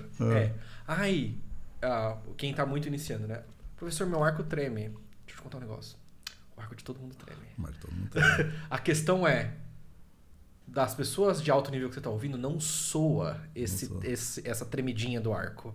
Mas ela tá lá também. Não no mesmo nível e não do mesmo jeito. Não, claro. Mas tá lá. Tem uma gravação que eu gosto que é a Hilary Hahn tocando alguma coisa, se eu não me engano é o Sibelius. E que como tá num close muito fechado, assim, no arco, dá pra ver o arco dá pra ver tremendo. Só que o som, perfeito. Exatamente. Então, é ilusão. É mágica. É ilusão. Tá tremendo. Ele não pula da corda, são duas coisas diferentes. Não pula. Mas tremer é o normal. O Aiko faz isso. Cara, que maravilhoso. E quando vai ser publicado esse próximo? Esse daí eu tô ainda testando algumas coisas, dando uma lapidada assim nos exercícios. Mas por exemplo, se alguém quiser ver Como tá parte, ficando? eu gravei quando eu comecei a fazer, depois de talvez alguns meses que eu comecei a fazer esse trabalho, eu gravei um vídeo testando para ver o meu, porque aí é importante, eu tenho que conseguir fazer o que eu escrevo, certo? Sim. Porque senão complica para mim, né? Então eu tenho que fazer. Então, estou escrevendo um método sobre sincronia, certo? Eu postei um vídeo no Instagram fazendo staccato volante para baixo na viola. Ok. Tipo, o que eu fiz? Do, ré, mi, fá, sol, lá, si, do, ré, mi, fá, sol, lá, si, do, ré, mi, do, Tudo pra baixo. tudo para baixo. Mas o que eu fiz? Eu estudei o meu método antes. Estudei o meu método de deixar a mão da viola, da viola, a mão da viola, deixar a mão do instrumento sempre vindo antes, entendeu? Então, por exemplo, a dica, quem quer fazer staccato volante, precisa fazer staccato volante, tara, tara, tara, né? Então, você toca a nota, no espaço dela, você toca a próxima, depois você toca a próxima. Então, ó, do, ré, né? Do, você para, do, ré. Esse ré não soa, tá, gente? Ele não soa. Ele não soa. Então, essa segunda nota não soa. Então, desse jeito, estudando lentinho, depois eu consegui fazer. Né? Que a gente sabe, pra quem toca, sabe que staccato volante pra baixo é tipo... É impossível. Não se você comprar meu método. O cara é bom marqueteiro, cara é marqueteiro. Mas assim, quando eu falo impossível, claro que não é impossível, mas é uma das coisas mais difíceis que mais difíceis, entendeu? Então, quem quiser ver, pode ir lá no meu Instagram. É mais difíceis e não é só que já você falou que o vibrato é a coisa mais difícil. Sim, falando de tempo de aprendizado, o vibrato é a coisa mais difícil. Porém, tem técnicas que não compensam a dificuldade para algumas pessoas. Acho que staccato volante é besteira. Pra baixo, exatamente. Entendeu? Tipo assim, tem gente que quer, aí é outra coisa. Não, sim. Mas você vê grandes solistas que onde poderia ser pra baixo, ele só dá um jeito de cair pra cima, porque pra cima é mais tranquilo. Mais tranquilo. É mais do que pra baixo. Não, pra baixo é tipo... Gente, pra baixo é... Pra baixo é... Eu lembro a primeira vez que eu vi o Hora Staccato do Heifetz, que aí eu vi... Tá acontecendo isso. Pra baixo é bem mais chatinho. Mas a ideia é essa. Então, assim, estudando os meus exercícios, eu consegui fazer staccato volante pra baixo. E antes você conseguia? Não. Ah, maravilhoso. Não conseguia. Mas antes você também já tinha parado pra estudar? Então, eu parado pra estudar, não. Tá. Não, entendeu? Acho que assim, eu tentei fazer antes, eu falei, agora eu vou estudar meu estudo. Antes eu não conseguia, eu fiz e consegui. Ok. Mas eu conseguia fazer um pouco pra cima também, não vou mentir, entendeu? Mas a lógica é bem diferente do A lógica é diferente. Cima. Pra cima eu acho mais simples. É bem mais simples. Né? É mais simples. Mas aí a ideia é essa, né? Então, esse é o trabalho, o próximo. Né? Quando você entende essa sincronia defasada, uma das melhores muitas coisas se resolvem. Uma das melhores explicações que eu vi de staccato pra baixo foi recentemente um vídeo no Instagram, tava rolando assim. Aí tem um cara que ele postou um vídeo rasgando um papel. Você já viu esse vídeo? Não, nunca vi. É uma folha sulfite e ele vai rasgando o papel assim. É mesmo? Exato. Pra explicar o movimento. Aí ele pega e grava ele explicando o movimento de rasgando o papel assim com pequenos impulsinhos, né? Entendi. E aí depois ele pega e mostra em close a mão dele no arco. É o mesmo movimento. É o mesmo movimento? Praticamente. Entendi. E aí eu falei, caramba. Aí eu até... Minha distonia não deixa eu testar do lado normal, né? Eu testei do lado... Eu ainda sou bastante iniciante desse lado. Mas, tipo... Sabe assim, você sente, opa, tem um negócio. Entendi. Tem um negócio ali. Não, entendi. Mas fica aí, se vocês quiserem uma dica. Mas comprem o livro do Wallace, que vai estar legal. Então vamos aí, né? Você tem data pra lançar ele já? Eu quero lançar no ano que vem. Tá. No ano que vem acho que vai estar pronto. Aí que os exercícios estão praticamente prontos, assim, mas eu preciso testar e você testa normalmente em você mesmo ou em colegas? Eu testo comigo e tem algumas pessoas que eu confio aí para testar meus livros. Aproveitar e já dar um salve aqui pro João Vitor Françoso. Não sei se você já ouviu falar. Não conheço. João Vitor Françoso é um grande violista brasileiro que está estudando no Rainha Sofia, lá na Espanha. Foi aluno meu. Ele está estudando no Rainha Sofia. E, cara, ele é um monstro. Um monstro. Ele estava aqui no Brasil. Eu até te falava, tem que Poxa. trazer ele quando ele estiver aqui no Brasil. João, né? como chama? João Vitor Françoso. João Vitor Françoso. Até já segui, tem Instagram? Tem. Um grande violista, cara. Ele está estudando lá no Rainha Sofia, que a gente sabe que é uma grande escola, né? Uhum. Entendeu? Cara, eu saí pra pegar água, né? E não ouvi muito. Não é esse daqui, né? Não, esse aí não. Como que eu acho ele aqui? Veja, Françoso. Deixa eu ver aqui pra você. Francoso. Não, peraí. Deixa eu ver aqui, ó. João Vitor.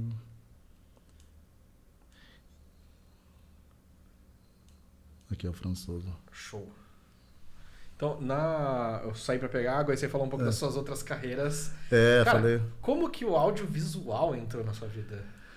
Cara, como que o audiovisual entrou na minha vida? Então, eu falei, quando eu entrei em crise, digamos assim, eu falei, preciso ganhar dinheiro com outra coisa.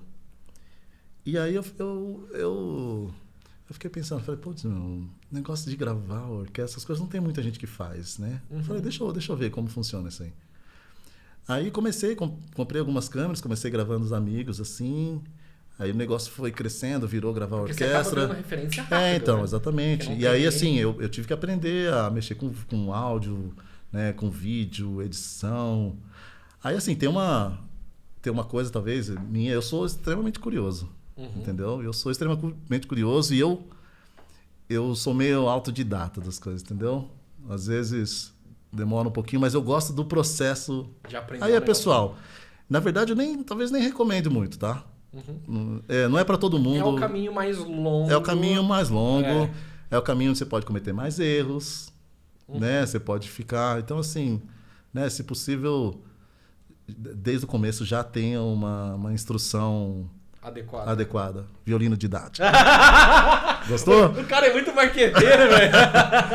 Mas é verdade, eu não recomendo porque tem muitos problemas acontecem pelo caminho que poderiam ter sido resolvidos na base, né? Pessoalmente, eu gosto de reinventar a roda. Eu também, um pouco. Eu adoro reinventar a roda, entendeu? Eu não acho que né, você pega a roda e dá uma incrementada. Não, eu gosto de... Falando sobre reinventar a roda. Olha que interessante. Nossa, eu vou acabar voltando no assunto anterior. Se isso é vibrato de pulso, isso é vibrato de cotovelo. Isso é vibrato de cotovelo. Se isso é vibrato de punho, isso é vibrato de antebraço. Sim. Entendi. Não, essa tipo assim, as pessoas têm que decidir a nomenclatura. Entramos na parte polêmica. Eu vou falar o que eu penso.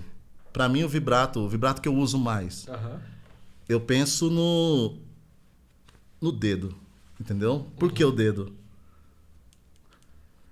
Porque não adianta nada o movimento se o dedo não se mexer, tá? Qual é o pivô do movimento do seu... É o punho? Pra mim, não, mas não é o punho. Aí eu te falo, pra mim é aqui, ó. Alguma coisa... Uma cordinha... Aqui, ó. Não aqui. Sim. Isso aqui é um reflexo... Não, sim. Tudo é um reflexo. É punho, é justamente o que eu tô falando. Ó como que eu faço o vibrato. Você vê, dá pra... Tô todo torto. Ó. Punho. Mas aqui... Então, mas aí que tá. O pulso não, mas é isso o punho. Aqui, aqui. Então, é aqui. Exato. Então vamos chamar de punho. Punho. Punho, não é pulso. Eu nunca tinha usado punho. Gostei. Não, sério, porque o punho é aqui. É punho. O pulso ele tá parado, amigo. Tipo assim, o pulso, exatamente. Então, gente, o punho vai fazer o dedo mexer. Pronto. O dedo, outra coisa, o dedo não se mexe voluntariamente, é involuntário, certo? Exato. Ele resultado conforme do punho. Exatamente. Então ele estica, né, e volta conforme o movimento do punho. Gostei do... Porque assim, as pessoas até podem chamar de pulso, não tem problema. Mas aí isso não, mas eu não acho que pode chamar de pulso. Eu não acho. Porque, sabe por que eu não gosto do pulso? Porque as pessoas vão tentar fazer isso. Exatamente. Isso não existe, gente. Exatamente. Isso aqui não existe, entendeu? Isso aqui não existe. Isso aqui vai ser extremamente lento. Mais lento do que o vibrato de braço, cotovelo. Eu já discuti isso com uma outra pessoa. Alguém falou assim pra mim, Jean, mas se você tá discutindo semântica? Não essa semântica tem resultado na vida real. O que eu já tive aluno que tentava vibrar Não, assim, vibrato não é de pulso. Né? Então isso aqui, nunca fique com isso aqui parado e tente fazer isso aqui, ó, dobrar, né, de propósito, digamos aqui. Isso aqui só mexe, né? E tem umas pessoas alienígenas que conseguem... Mas aí são alienígenas. Aqui, ó. Mas tem pessoas alienígenas, você já viu algumas dessas, que conseguem colocar o dedo. Eu não consigo, mas posso tentar. Que consegue colocar o dedo. E sem o punho e sem o braço, e sem fazer necessariamente isso daqui, consegue rolar o dedo, mas só a partir da base, assim. Aí consegue fazer vibrato. A partir da base. Tipo, aí não, não é pra mim, não. Alienígena. Assim. Pra mim, eu penso que é nessa região aqui, ó. Exatamente. Entendeu? Tá? Eu não penso que é... Ó, você vê aquele... Maravilhoso. Enfim, voltando ao audiovisual. Audiovisual. Então, assim, eu sou, né, resumindo, gosto de reinventar a roda, gosto de... Então, eu comecei a estudar. Você começou a ver as gravações da... Exatamente. Da OZESP, mas tá rolando o solo do naipe dos segundos violino e tô mostrando o fagote. Aí, o que eu fiz? Olha... Não tô falando que isso acontece em live, só um exemplo. Aliás, a OZESP tem um grande sistema agora, né? Exatamente. Ali, o negócio tá bom ali, entendeu? Exato. Mas aí o que eu vi um problema ali, certo? Falei, putz, como que eu vou pegar os instrumentos certo na hora certa? Aí você tem dois caminhos, né? Você vai estudar grade, aí você tem que ter um... Aí o que eu fiz? Eu tinha muita câmera. Filma tudo e depois vê quem tava fazendo. Entendeu? Vídeo. Então, assim, eu tinha muita câmera, colocava umas câmeras-chave e aí, na mão, eu fazia algumas coisas mais urgentes, né? Então eu bolei um sistema que funcionava. Então, assim, né, tem gravações minhas aí que você vê a pessoa certa na hora certa. Entendeu? Eu bolei um sistema. Por exemplo, tem uns... Tem bastante coisa que eu fiz aí. O que você acha que foi o trabalho que você mais curtiu fazer? Eu gravei bastante coisa de orquestra, né? Mas fala assim, gente, essa gravação vai ser essa gravação. Isso daí tá... Acho que assim, se for uma gravação talvez de grupo pequeno, assim, acho que eu vou... Do Quinteto de Fagotes da OZESP. São gravações muito bonitas que eu fiz. Quinteto de Fagotes da OZESP, procurei no YouTube. Estadualzinha também, acho que segunda de Málaga. Essas coisas tem no seu canal? Não, tá no canal de quem contratou. Mas então é isso, né? Então, assim, por exemplo, o que eu fazia também, né? Como eu sou músico, eu faço os cortes baseado na frase. Então, enquanto a frase acontece, eu não mudo, entendeu? Aí passa o próximo instrumento. Se tem um contraponto ali, um contracanto, eu corto para a pessoa certa. Então, eu faço uma edição simples, no sentido de que ela segue a música. Né? Então, acho que isso daí já também é interessante falar que às vezes você não faz o que você quer, né? Você faz o que, por exemplo, no caso, a arte pede. Então, a música pede que eu corte para lá. Eu não vou cortar para outro lugar só porque eu quero... eu sou violista, quero mostrar viola o tempo todo. Sei lá, entendeu? Então, por exemplo, mesmo na questão da estética, meus vídeos eram sempre bem simples, assim. Tipo, câmera no tripé, não se mexe, entendeu? Você nunca vai ver uma... Era realmente para não atrapalhar a experiência. Então, o meu vídeo, ele sai de cena e fica você. Esse era a base do meu trabalho, entendeu? Que maravilhoso. E aí? Eu lembro que na época que eu tava começando... Que ano foi isso que você começou? Isso daí acho que foi 2013, 2014... Então eu tô certo no que eu ia falar. Eu lembro que... Quando eu comecei a postar vídeos na internet, foi em 2013. 2013. E quando eu comecei... Talvez não foi exatamente em 2013 que eu ouvi o seu nome nesse sentido. Mas eu tava comentando com alguém que eu tava fazendo isso. Eu falei, pô, você tem que conversar com o Alas, porque ele tá fazendo uns vídeos. Só que eu fazia uns vídeos no início, bem amador mesmo. Câmera do celular, Moto X, na época eu tinha um. Fazia o Chocolate, os primeiros vídeos eu gravava. Nossa, isso aí é velho. 2006, mas não era pra internet ainda o que eu gravava. Mas... E aí a galera fala, pô, você tem que conversar com o Alas, que ele tá fazendo um trabalho muito legal, e não sei o quê. Só que eu sempre fui bicho do mato, assim, meio lobo solitário, sabe? Lobo solitário, entendo. Então eu fui fazendo as minhas coisas, assim, muito sozinho, até bem pouco tempo atrás. Talvez nós sejamos parecidos em algumas coisas, entendeu? E que bom que agora a gente tá se conhecendo aqui melhor, cara. E você comentou também que teve um restaurante. Gente, não faça isso, não faça isso. Eu tive. Mas tem mais músicos de orquestra que tem restaurante que eu sei. Nossa, é muita dor de cabeça. Muita dor de cabeça. Durou pouco a minha aventura. Mas de onde veio Voltei a ideia pra música. de ter um restaurante? Minha irmã é chefe, entendeu? Okay. Minha irmã é chefe, a gente resolveu fazer um restaurante, mas mesmo ela também já não gostou da ideia, a gente falou, vamos fechar, né? É porque uma coisa é ser Entendeu? chefe, outra coisa é gerenciar É um gerenciar, negócio. entendeu? Porque o chefe vai lá, entendeu? Só perfumarias, né? Só coisas lindas, né? Decoração nos pratos. Gente, não, é muito, dá muita dor de cabeça. Eu imagino. Entendeu? Aí a música me chamou, entendeu? Me chamou de volta. E aí, como eu falei, eu voltei também com outro propósito, mais claro, assim, né? Que é justamente escrever os trabalhos, que eu acho que, né, eu vou, se tudo correr bem, eu vou deixar talvez uma nova linha de pensamento aí Maravilhoso. né, no que se refere às cordas. E eu sinto que tem agora, nesses últimos anos, tem mais gente escrevendo, pode ser só um sentimento meu, mas tem mais gente escrevendo, tipo, por agora, do que teve num período entre 40 e 20 anos atrás. Sabe? Nesses últimos 20 anos tem mais gente escrevendo na minha bolha do que eu tô vendo, do que, por exemplo, entre 1980 e 2000. Acho que talvez o que aconteceu comigo deve estar acontecendo com muita gente. Nossa, eu posso escrever algo. Entendeu? Eu posso fazer um trabalho. Eu estou escrevendo um trabalho também que eu espero publicar esse ano, quem sabe no final do ano, sobre base do violino, para quem está começando do zero. Focado especialmente em adultos que querem aprender violino. Porque, claro, nós temos livros maravilhosos e a gente só consegue chegar onde chegar apoiado nos ombros de gigantes, como já disseram aí, né? Mas, por exemplo, tem uma... Por que para entender... Esse é um questionamento honesto que eu tenho. Por que para entender como se trabalha... Eu vou usar um exemplo. Como se trabalha o livro 1 do Suzuki. Para que para entender isso e de fato usar isso com propriedade, eu tenho que fazer um curso de 1 semana de não sei o quê. Não podia estar escritas essas informações no livro? tipo assim... Mas aí não é um bom negócio, né? Tipo, eu entendo que é importante você fazer... Mesmo se tivesse escrito, ainda seria importante você discutir com outras pessoas, você fazer curso. Mas seria de grande ajuda para muita gente se... Não, aqui você vai trabalhar movimento de abertura do antebraço, aqui você vai trabalhar troca de plano de corda, baixando, fazendo um movimento de rotação vertical do ombro. Aqui você vai começar descendo pelo terceiro dedo, ou pelo primeiro, seja lá qual for o seu argumento, por conta de XYZ, blá blá blá. Por que não? Por que não? Explicar Sim. o porquê das coisas.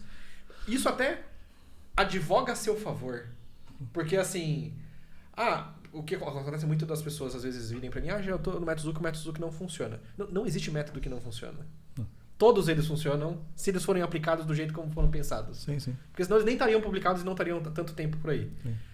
Como foi aplicado com você não funcionou. E aí quem aplicou não sabia como aplicar, porque pode acontecer, a pessoa comprou o livro e tá aplicando. Sim. Ou você não sabe também o porquê que você tem que fazer aquelas coisas e você acha que tá andando em círculo. Porque às vezes você nem sabe, por que corda solta? Lá, mi, cara, tem vários motivos. Um deles é pra você saber se o violino tá afinado. Você vai internalizando a verdade, você né? Você conhece o abrir estrelinhas. Ficou pam, opa! Não é esse som. Ok, então por isso, um dos motivos de corda solta. Pra treinar o movimento de troca de plano de corda entre corda Lá e corda Mi. Você advoga a favor do método de entender, não é a musiquinha de criança. Não é isso. É esse movimento. É descer o terceiro dedo no ponto de ressonância. É sei lá o que, XYZ. Agora, só um monte de partitura, como é a maioria dos livros, não estou falando só do Suzuki, tá? Todos os livros quase são assim. Sim. Só um monte de partitura é meio assim, e aí? E aí? Não é verdade. O que eu faço com isso? Mesmo o Kreutzer, para não bater só no Suzuki, mesmo o Kreutzer, é literalmente um monte de partitura, não tem quase nada escrito. Sim. O que eu faço com isso? Não, sim, exatamente. Não, acho que é perfeito. E eu acho assim, até falando aí do seu trabalho, eu acho incrível, entendeu? Né? Assim, eu vejo vocês postam de vez em quando resultados, né? Acho que eu vi de uma médica que se fez com você. Sim, a Carol. Só online? Só online. Eu falei, é impossível? Eu olhei e falei, é impossível. Tem vários. Mas não é, pelo jeito, pois né? E alguns alunos, inclusive, tiveram a primeira aula presencial aqui em casa com o Bozizio. Com o Bozizio. A gente trouxe o Bozizio e ele deu uma aula. Eu não entendo. Então, parabéns, cara. Porque, assim, tem uma coisa... Aliás, meio que deixar claro, o meu trabalho não é para iniciante. Então, assim, o meu trabalho, eu penso, é mais assim, né, é para quem já toca um instrumento, né? Tanto que, assim, no meu livro, eu não falo nada mecânico do vibrato, gente. Entendeu? Faz o seu vibrato aí. É só a cabeça, eu falo a cabeça, né? Eu falo os números, eu falo a direção que o vibrato tem, quantas... Né? E aí o que acontece? Eu coloco os exercícios que vai te... Se você fizer os exercícios, você vai achar uma maneira sua de fazer aquilo. Mas eu não falo da parte, né, biomecânica, porque... Por exemplo, eu acho complicado falar num livro, né? Porque cada pessoa é uma, né? Ainda mais um livro que já é para quem já toca, então a pessoa já chega com alguma mecânica. Então, assim, quando a pessoa vai comprar meu livro, eu coloco lá, tá escrito em negrito, certo? Não é para iniciante, gente. Não compre. Talvez não compre. Talvez entendeu? Não seja por isso os reviews negativos. Porque eu acho que a gente nova que compra. Eu também acho. Mas eu escrevi lá, não compre. Mas é a mesma coisa. Entendeu? Mas acho que é pior. Se você escrever, não compre porque ele não é pro seu nível. Não, mas eu tenho alto nível. Nossa, velho. Entendeu? Aí a pessoa vai e compra. Aí não entende o livro. Né? Porque, por exemplo, quem já toca um instrumento e vai olhar assim e fala, opa, tem alguma coisa aqui. Entendeu? Né? Vai conseguir fazer os exercícios, entendeu? Né? Então, assim, tem... Porque então acontece disso. Não é para iniciante. Ao invés da pessoa pensar não é para mim, ela pensa, então esse que é o bom. Esse que é o bom. É esse que eu preciso. Porque eu não sou iniciante. Entendeu? Mas isso é uma coisa assustadora que acontece às vezes. Às vezes a gente recebe muita gente praticamente todo dia, né? Pra fazer perguntando de aulas ou para fazer aulas. E a pessoa fala, mas é que eu já toco, eu quero saber se serve para mim o curso. Porque o nosso curso a gente deixa claro. O nosso público-alvo é adultos que querem aprender a tocar violino do zero. Esse é o nosso público-alvo. Não necessariamente com fins profissionais, mas já aconteceu. A gente começou do zero e hoje está trabalhando com música de alguma forma. Ou dando aula, ou tocando, enfim. Mas é para adultos que querem aprender violino do zero. E aí, e a gente tem um programa agora que vai do zero e a gente está construindo ele para ir até o nível avançado. Entendi. Por enquanto tem do zero até o nível intermediário, mais ou menos. Só que eu e vocês temos uma ideia do que eu estou falando quando fala iniciante ou intermediário. A pessoa que está de fora, que viu, né, aprendeu um projeto social, na igreja, qualquer coisa, ela acha que ela é avançada porque ela lê partitura. Sim. Por exemplo. Entendo. E aí você vê ela tocando... E às vezes, por exemplo, por causa do ambiente, né? Você está num ambiente que você toca melhor que todo mundo, você acha que você é avançado, mas... Né? Exato. É difícil isso, né? Eu costumo falar, tem uma... Você joga videogame? Eu jogava videogame? Mesma coisa, sei lá, você tá lá no seu bairro, você joga Street Fighter lá no fliperama. Você é bom, ganha ficha de todo mundo. Aí vai lá pra onde tinha um fliperama famoso ali na São João, ali, vai lá jogar. Vai lá jogar. Entendeu? Então, existem níveis, né, das coisas, né? Muito bem. E, cara, como que você ficou sabendo da existência do violino didático? E qual foi a sua primeira impressão sobre? Fiquei sabendo do... Propaganda no YouTube, né, cara? Todo dia você tá lá na minha timeline. Ficava atrapalhando os vídeos que você queria assistir. Não, tô brincando. Mas acho que ali foi um lugar que eu vi. Acho que no Instagram também. No Instagram também. Mas acho que foi isso, assim, vendo, né, no YouTube. Acho que o YouTube... Você faz bastante propaganda no YouTube, não faz? A gente rodava... Hoje a gente roda mais no Facebook, mas rodou bastante no YouTube. E eu vi também, acho que é outra coisa. Por exemplo, qualquer assunto procurar violino tem alguma coisa sua, né? Espero que sim. A gente trabalha para isso. Então, assim, se eu procurar alguma coisa, você esbarrava em você. Então você tá onipresente. Qual foi a sua primeira impressão quando você viu? Então, é justamente o que eu falei para você. Essa questão de, por exemplo, começar totalmente do zero... online, à distância. Eu falei, será? Mas como eu falei, vendo os resultados, é inacreditável. Não faz muito sentido assim na minha cabeça, sabe? E não só, por exemplo, porque o que eu achei interessante, todo mundo tem uma posição muito certinha, muito irrepreensível, entendeu? Eu falei, até pergunta, como que você faz esse monitoramento à distância, né? Da posição, de como, né? Você vê a mão esquerda funcionando direitinho, tudo parece que é presencial. Entendeu? E assim, o doido é... Aí uma pergunta honesta da sua visão. Por que seria tão diferente de dar aula presencial nesse sentido? Nesse sentido, Porque vou eu dar um acho, exemplo talvez seja só uma mudança de paradigma mesmo, entendeu? Porque é que aqui no Brasil, em alguns lugares, não só no Brasil, em alguns lugares, os professores tocam demais no aluno. Tocam demais no aluno. E aí, isso ajuda, isso é bom. Sim, isso é sim. bom. Ajuda em muitas coisas e agiliza muitas coisas, inclusive. É. Inclusive, tem coisas que é difícil você perceber tensão se você não Não encostar. encostar, no é. Então, isso é uma coisa que eu entendo. Mas outros lugares, por exemplo, dependendo de onde está nos Estados Unidos, você não pode encostar no aluno. Não então pode. a aula já é meio que remota no sentido de... Já, porque eu não vou vai, falar nunca vai, e nunca vai. você vai fazer. Sim. Eu não vou não vou encostar em você. Isso dependendo de onde é nos Estados Unidos, dá problema. Não pode encostar. Não, isso eu faço. Eu peço, eu posso. Tem que ser. Sempre consentido. Né? Com, Então, essa parte, a nossa online, o mais difícil de perceber é a tensão mesmo. E aí a nossa estratégia é o tempo todo falar da importância de estar... o tempo todo. Toda aula a gente vai estar falando da importância de não apertar, sim. de não tensionar, de não segurar muito forte. Não precisa... E isso é uma outra coisa que caiu a ficha pra mim muito recentemente que a gente está usando. Fala-se muito que... eu acho que o jeito que a maioria das pessoas fala de relaxamento, não sei se é o jeito mais produtivo. Porque fala-se muito como se o normal fosse tocar relaxado, e não é. o normal não é. O normal sempre é você tocar tenso, é você começar tenso e achando o optimum de tensão. Não dá pra tocar violino relaxado. Se relaxado você deita no chão. Não, sim, claro. É você achar essa linha do quão... Não vou usar a palavra tenso, porque tenso é uma palavra ruim. Mas o quão engajado...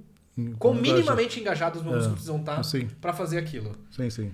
Então é mais... Porque quando você fala você tem que estar 100% relaxado, você causa um negócio de culpa. Eu tô errado, eu não sei fazer. Não, todo mundo começa disso no início e vai entendendo esse ponto mínimo de tensão ou de engajamento mínimo dos músculos. Sim, claro. Pra fazer a atividade. Então a gente fala disso o tempo todo pros alunos, basicamente. Não, claro. E a gente é muito chato com postura. Porque... Não, dá pra ver. Porque, entendeu? Todo mundo tá bem correto. Assim, vejo gente bem iniciante mesmo. Assim, às vezes você coloca. Você posta vídeo de alunos assim, bem no início, que já soa bem certinho, a posição, tudo, o som também. Né? Já tirando um som. Obrigado. Não, parabéns pelo trabalho, realmente. E quem você acharia interessante ver aqui nos próximos episódios? Nos próximos episódios? Deixa eu ver. Cara, tem Djavan Caetano. Já trouxe Djavan? Ainda não. Djavan Caetano. Djavan Caetano é um monstro. Djavan Caetano é um monstro do violino, cara. Que é uma pessoa que realmente como eu vou dizer? O Djavan era academista. O cara vive violino, entendeu? Ele é um estudioso do assunto. Né? Eu sempre conversei muito de música com ele, né? Sobre arte. Então ele acho que é um cara legal de trazer assim, né? De repente falar até... Ele toca todas as peças virtuosísticas e todas essas coisas difíceis. É interessante. Acho que esse que eu falei, o João Vitor... E o Djavan, inclusive, tem uns vídeos didáticos bem legais no canal dele. Bem legais, não? Djavan é um monstro. Deixa eu pensar mais. Acho que eles, talvez para não ficar muito... um de Djavan. Nossa, você falou 2 e não falou fulano de tal. Entendeu? Acho que ele e o outro que eu tinha te falado, o João Vitor, que ele estudou comigo, por que eu falei dele? Ele foi estudar nessa escola com 4 anos de viola. Entendeu? Bravo. Cara, é uma escola que o Pablo Ferrandes estudou, entendeu? É tipo uma escola de excelência mesmo, né? Ele foi... Tanto que ele foi no início não, acho que até hoje. Ele tem bolsa do governo espanhol.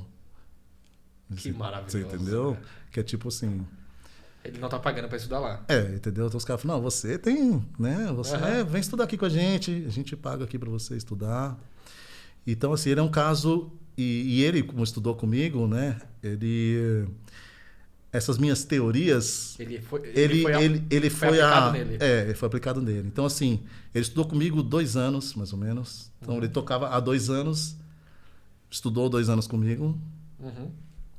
E, cara, entendeu? Né? Lógico, ele estudou na MESP, estudou com a Irina, inclusive, que é uma grande professora, tudo. Mas aí depois, nesses 2 anos, né, que ele veio, eu apliquei todas as meus devaneios. Cara, em pouco mais de 2 anos, um pouquinho mais, ele passou na prova. Né, que acho que quando ele passou, ele foi o único, só tinha uma vaga, do mundo todo ele passou, entendeu? Caramba. É absurdo. Então, assim, ele é uma pessoa interessante porque ele toca muito bem em pouco rápido. tempo. E assim, agora, e depois que ele foi pra lá, então, que aí é mais... Então, assim, ele chegou num nível absurdo com, sei lá, 7 anos de viola, entendeu? Ele toca tudo. Bravíssimo. Bem. Bravíssimo. Tipo, nível solista, assim, entendeu? É outra, né? Acho que eu nunca falei isso pra ele, mas... Não, mentira, não vou cortar, não. Não, ele já é um dos melhores violistas que o Brasil já teve. Bravíssimo. Já é. Bravíssimo. Entendeu? Pouca gente sabe, mas vão ouvir falar muito dele. Bravíssimo. E como as pessoas te acham nas redes sociais? Então, me achar no Instagram, Wallace Pena, tudo Wallace Pena, né? No YouTube, também Wallace Pena, no meu site, wallacepena.com, quem tiver, livro, quem tiver interesse. Mas eu tô por aí, tô falando geralmente falando sobre vibrato, né? No YouTube eu tenho alguns vídeos sobre vibrato. Peço perdão que eu fiz todo o trabalho em inglês, porque realmente é um assunto internacional, global, né, gente? Né? É um assunto global. Então eu faço tudo em inglês. Quantas porque... vendas o livro já teve lá na Amazon? Cara, quantas vendas já teve? Se você soubesse. Mas, pelo menos mais de 100, talvez 120. Eu não contei exatamente, mas por aí. Bravíssimo. Não, tá bom. Não Cara, fiquei rico ainda, mas estamos trabalhando, né? Uma obra de um brasileiro. Pô, interessante, né? Um violista.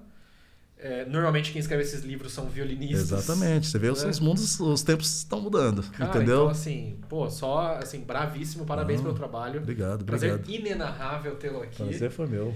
Se você gostou, deixa o seu joinha, 5 estrelas no Spotify, comenta o que você achou dessa conversa. Um abração e até mais. Tchau.